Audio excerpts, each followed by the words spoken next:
Do you need help protecting your finances as you enter retirement? David Dickens of KC Financial Advisors has got you covered. Welcome to the Cover Your Assets KC podcast. Hey, welcome to another edition of Cover Your Assets KC. Walter Storholt here with David Dickens, President and Wealth Advisor at KC Financial Advisors, based in Overland Park, but serving you from anywhere on coveryourassetskc.com. And I know David, although he's going to sound a little different today because of a lingering cold, is probably bouncing off the walls with excitement over today's topic. It's other than finance, this is your specialty, isn't it, David? And then we get to blend the two, so it could be pretty good. It's going to be good. If you saw the title of today's show, it probably had something to do about golf and maybe a play on words. But we better shout "for" at some point during the show today, David, because it's all for your retirement. Okay, we'll try to keep it all in the fairway today. Oh man, we're going to really force some puns. I think we're going to really slice the puns on the show today. I think. Oh man, yes, we're talking about what golf teaches us about financial planning. Now, if you're not a golfer, don't worry. You don't have to tune out of the show. We're still going to have some very, I think, good entry-level conversations here about the game of golf. So I don't know, what's a complicated golf concept, David, that you can, like something that a beginner wouldn't have any idea of what we're talking about? Like, oh my, we're going to talk. This whole thing we could go down some rabbit holes today, which I'm going to try not to do. So one thing that this may not mean anything if you're not a golfer, but I'm a 9 handicap, and all that means is I'm pretty good at it, but I'm not nearly as good as I think I am. But handicap is a perfect example. Like people, the layman's like, I've followed golf very loosely for years, and I still don't even know if I really know what it means when someone says I'm an XYZ handicap, right? So I would say that's where it goes from your beginner basic level to some now like more golfy type terms. Yeah, the higher the handicap, arguably the worse you are. and professionals have negative handicaps. How about that? Yeah, that's very, very true.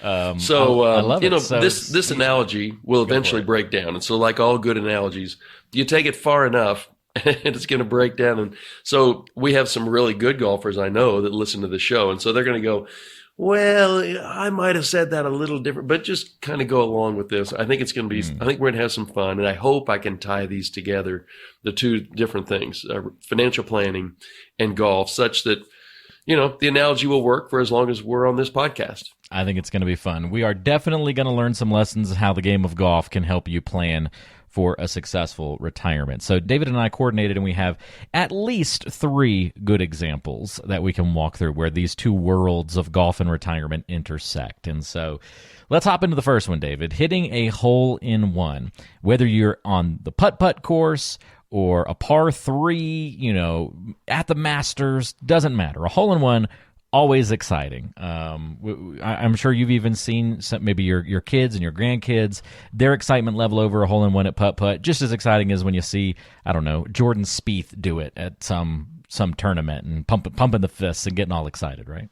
A hole-in-one never gets old, regardless of what kind of course you're playing on, even if it is a putt-putt course. Exactly. Even better if it's on the real course, but putt-putt's still fun. But the funny thing is, hitting a hole-in-one usually has very little impact on your overall success. In fact, every time I go putt-putt, I probably hit a hole-in-one at some point during the course, but I hardly ever win. I'm never the winner at the end of the day. And it's actually interesting. If you look at the biggest tournament in the world, I suppose, would be the Masters, right? The history of the Masters, there's been 24 holes-in-one ever made during the tournament. And those 24 holes-in-ones have been made by 24 different golfers. So lesson number 1, hard to duplicate it. But lesson number 2 is that, interestingly, a hole-in-one has never been made by a golfer who ended up winning that particular tournament. So that's a really interesting stat. Isn't it? You would think at least one of those would have been the eventual winner. Yeah, but no. But no, not the case. So what's the lesson here, David? Well, probably the analogy to financial. Well, first of all, hole-in-ones are really hard, and it's a combination of luck and skill. And as you just said, it's really unrelated to actually winning anything. So there's something in golf called a double bogey. And all that means is, so if you get par on a par 4 hole, that means you took 4 strokes to complete the hole. A hole-in-one is 2 strokes less than par, because that happens on a par 3. And a double bogey is 2 over par. So it only takes 1 double bogey to offset all of the cool that happened with a hole-in-one. And if you play much golf, you know the double bogeys come along way more frequently than do holes-in-ones. I bet there's a lot more guys who have won the tournament, even though they've scored some double bogeys, obviously compared to the 0 who have won hitting the hole-in-one. That's exactly right. So in retirement planning, I think what you're really trying to do is, if you go to a cocktail party, all people want to talk about are their investment holes-in-ones. Man, I bought this and this stock at this, and now it's at that. But they never talk about their losers. They never talk about their double bogeys. First of all, it's not fun, and everybody kind of wants to look like a winner. So you talk about your best shots, your best holes-in-one in your investment portfolio, and you never talk about your losers. But losers happen all the time. And so with your financial planning, your retirement planning, what you really want to do is focus on making par. So on a par 4 golf hole, you try to get the ball in the hole in 4 shots. On a par 5, you try to get it on in 5 shots. On a par 3, you try to get it in 3 shots. Are you trying to make a hole-in-one? Sure. But what you'd really like to do is finish all 18 holes and have parred every hole. So what you're trying not to do in your investment strategy, your retirement strategy, is to fall into some holes that you can't get out of, make the big mistakes. If you can avoid the big mistakes, for some people, a big mistake would have been in 2008 and 2009, riding the market down the first 40% and then saying, oh my gosh, I need this money, and then selling because you're nervous or because you have too much risk in your portfolio based on how much you have saved for yourself and what your risk tolerance is. So it's really understanding how to avoid the big mistakes. If you're a good golfer, what you know is that you don't want to turn a bad shot into a double bogey or a triple bogey on that hole. You want to minimize your mistakes because you're always going to make mistakes in golf, in investments, in life. But you don't want to compound a small mistake into a big error. So I think that's the analogy. Is it's super cool, super fun. I've had 2 holes-in-ones in my life. Oh, really? On the exact same hole, 10 years apart. Wow. Were either of them a master stroke of skill? Well, I hit the ball. It is what I was aiming at. But on a par 3, I'm always aiming at the hole. So they were cool. They were fun. My buddies were excited, and I was excited. Couldn't wait to get home and tell my wife about it. But what you don't want to do is come home with a card full of double and triple bogeys, because then you were nowhere close to the goal you set out for yourself when you teed off on the first hole. So hope for holes-in-ones, hope for birdies, which is another term we haven't used yet, but really avoid the bad holes. And that's what you need to do in your financial planning, your retirement planning as well. It's incredibly true and very wise, I think, way to approach it as well. So hole-in-one, great, but that's not the goal. And they happen fantastic. And by just following, kind of the one other lesson I take from what you're describing there, David, is that, by following the other proper lessons, ways of planning or ways of playing golf, you put yourself in a position to hit a hole-in-one eventually, right? Like, you still have to have the skill, you have to have the preparation. It's not all luck. You've got to be able to get it close to the hole. There might be a little luck for it to just happen to fall the right way that particular day, but you're putting yourself in a position to get that hole-in-one, and that's what just the proper planning, kind of the same thing. If you're following the great tenets, you're going to be in a position where you still have that chance to have the hole-in-one happen every once in a while. But exactly. So you're setting yourself up for a possible thriller, but you're avoiding taking a 5 on that par 3 hole by hitting it in a bunker. You're still going to win the championship even without the hole-in-one. Exactly. That's what we want. If you're relying on the hole-in-one for winning the championship, your chances of success are very, very small. So, all right, good. I like it. I did a great job merging those 2 worlds together. Let's go for another part of this arena where we can see some overlap. Everybody who golfs has preferably much of clubs, right? They've got a golf bag, and you've got a various amount of clubs in there. I'm sure there's some sort of relation that we can, unless you're playing one club, isn't that the variation of the game where everybody in the group just picks one club to try and make it through the entire course with? Yeah. or two or three, or something. So there's a lot of fun, different little side games you can play in golf. But yeah, that would be one of them. Yeah, but if we're sticking with just the main game of golf, everybody's got a bag with a bunch of different clubs inside of there. Any relationship between that and, I don't know, having different types of investments, and something you can chew on there? Yeah, I think so. So for instance, a full set of clubs would be 14 different clubs. But the important thing that I've learned over the years I've been playing golf, which are many, is that you have certain clubs that are scoring clubs that are way more important than other clubs. So for instance, out of the 18 holes that you would play, you might actually hit your driver 14 times. You might actually hit some variation of a wedge, a sand wedge or a lob wedge or a pitching wedge, 14 to 18 or more times. You probably are going to hit your putter 30 to 36 times. So let's just say that you're a pretty good golfer, and on a par 72 course, you shoot an 82. You shoot 10 over par. You're feeling pretty good about yourself. You look back over your scorecard because you kept some notes, and you said, well, I hit my driver. 17 of those 82 strokes were with my driver. 44% of those were with my putter, and 22% of them were with my wedges. I only hit my 5-iron one time. I hit my 5-wood 2 times. Maybe you hit your 8-iron 6 or 8 times. The point is that there are certain things in your golf bag that are really important to practice with. And there are certain things in your investment portfolio or your financial planning life that are really important to concentrate on. So for instance, your driver is pretty important in golf. Your 401k, your 403b, your IRA, your core retirement savings accounts are super important. So, that's what I would make analogous to your driver. Your putter is the most important club in your bag because you hit it the most times. Once you're a decent golfer, you hit your putter more times than you're going to hit any other club in your bag.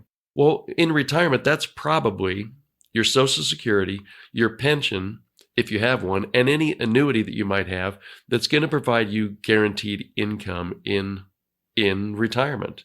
So knowing where your income is going to come from in retirement and feeling very confident about that is like being really good with your putter when you're playing golf. And then your wedges, you hit those a lot, and they're really important to getting close to the hole so you can have fewer putts. I think the analogy there is your bank account or your brokerage account, your emergency savings, the things that you can access that really don't have any penalties for early withdrawal. They don't have much risk associated with them, and they're tax efficient to get out of when you need money fast. So your wedges are kind of your money club, and your bank account, your brokerage account, those are your go-tos for your financial planning and your retirement planning. So really, if you have a super good understanding of those 3 clubs, you're going to be a better player. If you have a super good handle on your retirement income, your tax-deferred retirement accounts, and your taxable accounts, then the other things will pretty much fall into place. What are those other things? Well, if you've done really well for yourself, maybe you own some farmland. Most people don't own farmland, and most people never hit their 5-iron. But the better you are, you need a little bit more versatility. So maybe you own some farmland. Maybe you own a small business. Maybe you got later in life and decided, I don't really want to retire. I'm going to buy a couple franchises of some sort. So those are more like your 5-iron or your 5-wood, things that you don't have to be great at. Maybe you have them in your portfolio, in your golf bag, and maybe you don't. But they're not the things you're going to all the time. I'd even throw one of my favorite type, I know you, Walter, would say this is my favorite investment of all time. But I'm putting it, exactly. So the Roth IRA, or even your health savings account, your HSA, tax-free, money goes in, you get the HSA, you get a deduction for it. The Roth, you don't. But then you pull money out and it's tax-free, and that's a super important tool to have in your financial golf bag. Yeah, let's go. R-O-T-H, Roth, Roth, Roth. It's been a while since we pulled that out. I figured we needed to slide. That almost sounded more like the NASCAR analogy than the golf analogy. Yeah, we need to create a golf version now. But as important as the Roth is, and I'm convinced it's super important, if you don't have a Roth, but you have a good handle on your bank and brokerage accounts, your Social Security, your pension, and your annuities, and your 401k or your IRA, those are the things that are must-haves. And a Roth is a super good nice to have. And the better you are at the game of financial planning and investment planning, the bigger your Roth or your HSA is going to be. But if you concentrate on the fundamentals, in golf, you're going to lower your score. If you concentrate on the fundamentals, those things I just mentioned, in your financial planning and retirement planning, you're going to have a more solid, less stressful retirement. I love it. I never really thought of golf in that way. So I feel like I've definitely learned something on the golf side today, David. I'm always learning something on the financial side, but never really thought about like how many times. I don't do a ton of golfing, but I never really thought about, I really only use this club this much per round. So why am I stressing over it if it's one of my weaker clubs? Or whenever I go to the driving range or do some practicing, it's like, I really should probably practice putting a lot more than I do instead of just slogging through with your iron so much because you're going to putt a lot. So kind of interesting to view it through that lens. So I appreciate that. It gives me a new perspective on golf, and the financial comparison made total sense. So I like that. One other thing that the pro golfers definitely get to benefit from, us folks that are just terrible at golf aren't benefiting from this very much, but they have caddies, And so you go around with this person who's talking to you about how to do what you're doing, giving you suggestions, maybe a counterpoint, like, you sure you want to use the 6-iron here? You don't want to use the 7-iron or something like that. They help point out hazards. They may, I don't know what's legal and what's not legal, David, in the pros, but I would imagine caddies have stats on how long things are, the holes, what the wind direction might be. Can give all sorts of different perspective to help that professional golfer squeeze the most out of their game. I could probably guess what the relationship here is to the financial world, but I'll let you do the honors there. Yeah, so I think you're right. Have you ever heard of a show on Netflix called Full Swing? I saw the promos for it. I haven't seen it yet, but there was a lot of hype about it recently. Yeah, so I watched it, tip to tail, and it was really, really good. But a couple of different instances in there, you get a really good insight into the player-caddy relationship. So you're exactly right. The caddy knows, the golfer knows exactly how far they hit each club, but so does the caddy. And most times these caddies, they are near professional golf quality golfers as well. They just weren't quite good enough to get on tour, but they're really good golfers. So they give the pro, they're a great person to bounce ideas off of, and they keep the pro focused. And they eliminate negative thoughts that this pro might otherwise have. The caddy would never say, okay, hit this, I think the 7-iron is the right club, and make sure you don't hit it in the water. They would never say that, or else they wouldn't be a professional caddy. Okay, that's good to know. That'd be my first move, would be like, all right, yeah, that's a good club choice. Now, just make sure you don't hit it in the water. That'd be... Or there's a big bunker on the left, so whatever you do, don't go left. Don't focus on the bunker. Keep that out of your mind. Okay, so yes. So what they do is they help the professional. They help, in my case, I help the person with the money, my client. I help them understand the risks of doing this or that or the other. I help them understand, your stock investments aren't going to do 12% a year forever, like Dave Ramsey tells you they're going to do. So don't expect that. Don't build that into your plan. Don't keep a bunch of money in a money market account. Except now, that was last year's advice. Now, money market funds are yielding 3.5% or 4%. They become an asset class. And so sometimes some coaching from someone who really understands the game, in this case, the game of financial planning and retirement planning, can be super helpful. And honestly, most of my clients, they were really smart at what they did at their work, but they weren't, unlike the golf professional, they aren't a professional at the game of financial planning and retirement planning. And that's where a person like me comes in. And that's not right for everybody, but you never see a professional golfer carrying his own bag or her bag, and you never see them without a caddy. And so for some reason, they benefit from having someone come along the side of them who is super knowledgeable and understands them. And so one of the most important jobs I have is understanding who each client is and what their risk tolerances are and what they're trying to get their money to do for them. And then make sure we create and then roll out a plan that's specific to what they're trying to accomplish. And then one other thing on this, if you play enough golf, you're going to have somebody do this to you, some friend of yours do this to you, or even worse, you're going to do it to them, but you're going to offer up a tip. And it's one of my biggest pet peeves in golf is, why would you take tips from someone who is worse than you? Good point. But it never fails to happen, and it never fails to amuse me that somebody worse than the person who is struggling a little bit offers a tip to them. Yeah. Don't take tips from your buddies on the golf course or in your financial world. It's almost always a really bad idea. I'm going to start doing that at the end of all of our shows, David. Before we depart, I'm going to say, hey, by the way, I got a golf tip for you. Next time you're out there, try this. Just to test you, to see if you ever come back and say, hey, I tried your tip, and it was terrible. Walter, I'd say it's unlikely that You're well-disciplined. You are not following any tips I give you. Oh, that's great. So that's kind of how, those are three ways that I think, kind of relate golf to financial planning. Whether you're a good golfer or a novice, hopefully some of those things made sense and resonated with you as you're taking care of your financial life. And hopefully you can avoid lots of double bogeys and triple bogeys. I love it.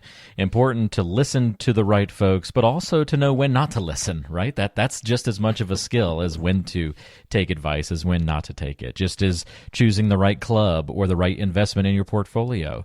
It's you got to choose the right one for the right situation. You can see the parallels starting to multiply here as we talk further about this. But good place to end it for today's program, I would say. Hope you learned a little bit about golf, perhaps, but more importantly, about financial and retirement planning as well. If this leaves you with any additional questions or you want to talk to David a little bit more one-on-one about something else going on in your financial plan or as you prepare for retirement, always welcome to reach out and talk to David. You can reach him via phone at 913-317-1414. Again, 913-317-1414. And online at coveryourassets.kc.com. coveryourassets.kc.com, and we'll link to that contact info in the show notes today, so definitely go and check it out.